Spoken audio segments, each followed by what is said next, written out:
7 दिसंबर को प्रतापनगर थाना क्षेत्र में जो गांव बहादुरगढ़ है उसका जो रेवेन्यू एरिया है उसके अंदर जो हमारी मुख्य सड़क है जो यहाँ से पोंटा साहब को जाती है, तो उस सड़क से लगभग 20 मीटर की दूरी पे एक युवती की लाश बरामद हुई थी।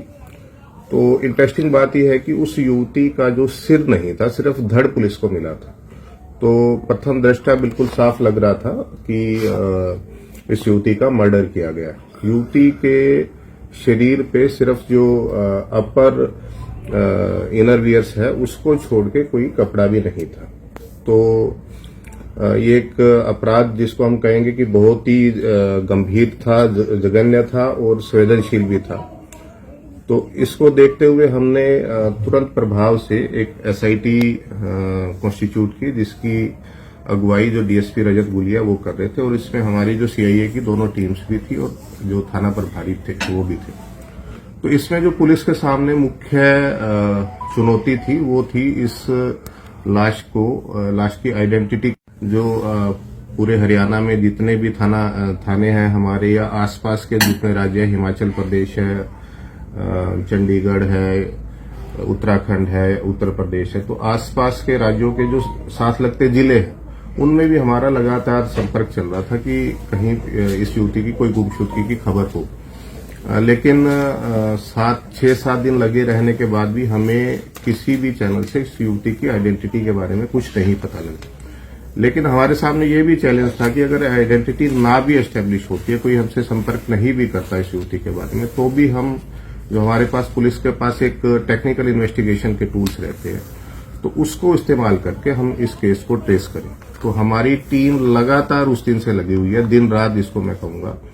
और 6 दिन आज मैं कहूंगा कि अगर मंडे से हम पहला दिन माने, सोमवार को बॉडी मिली थी, तो 6 दिन के अंदर बहुत ज्यादा एफर्ट करने के बाद हमने इस केस को ट्रेस किया है। जो आरोपी है जिसको कल गिरफ्तार कर लिया गया, उसकी पहचान, उसका नाम है फुरकान, बिलाल, फादर नेम फुरकान। ये टिडोली गांव है सहारनपुर के पास, लकुड़ के पास में, जिला सहारनपुर में, वहां का रहने वाला है। और जो ये युवती है उसने जो पूछताछ में बताया, ये भी सहारनपुर के एक गांव के पास की रहने वाली है और लगभग 2 साल से ये सहारनपुर में ही एक तरह से इसी युवक के साथ पार्टली हम कह सकते कि लिव इन में रह रही थी। तो लगभग 2 साल से इनके संबंध थे।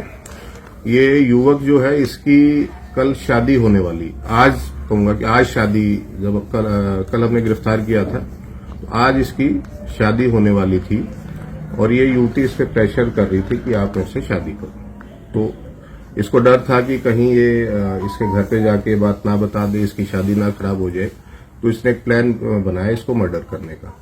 तो जो 6 तारीख है उसको ये रात को लगभग 8 बजे सहारनपुर से इस युवती को लेके चला। तो इसका प्लान फिर ये उस दिन ये पहले अपना पोंटा भी गया दिन के अंदर, वहां इसने कोई रूम को भी देखने को तलाश करने की कोशिश की जहां पे ये इस हत्याकांड को अंजाम दे सके। लेकिन रास्ते में इसने बहादुरपुर जो गांव आता है वहां पे ये कार में बैठे थे दोनों, तो ये किसी बहाने से पिछली सीट पे चला गया और उसने जो सीट बेल्ट है वो खोल दी। युवती इसके साथ वाली सीट पे थी, जो कंडक्टर सीट जिसको हम बोलते हैं।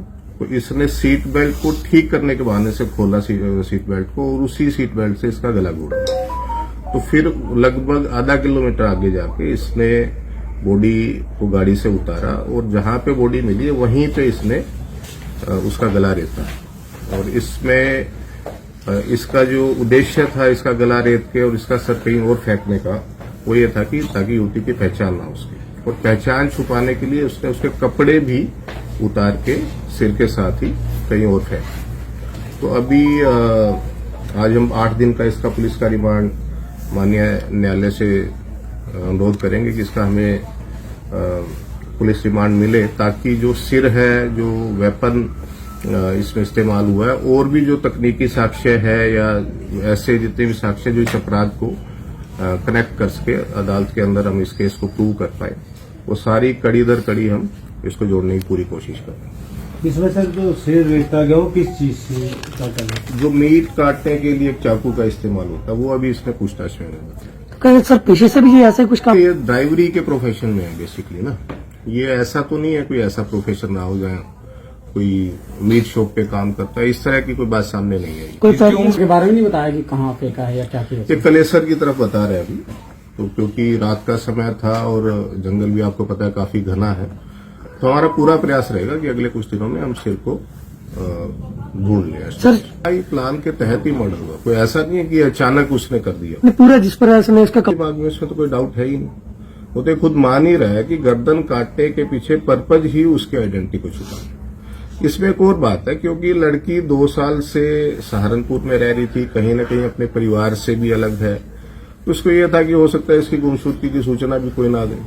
तो ये तो हम वैसे थाने के रिकॉर्ड में चेक करेंगे कि इसकी गुमशुदगी की रिपोर्ट दर्ज की गई है नहीं, बट इसकी संभावना काफी कम है क्योंकि अकेली रहती थी और परिवार से इसका लिंक नहीं था। तो लड़की को ये क्या करनी है एग्जैक्टली तो किस तरह से, लेकिन ये है कि क्योंकि 2 साल से लिव इन में लगभग थे, पार्टली लिव इन कहेंगे इसको, तो ये काफी खर्चा ये लड़का ही उठाता था उस लड़की को।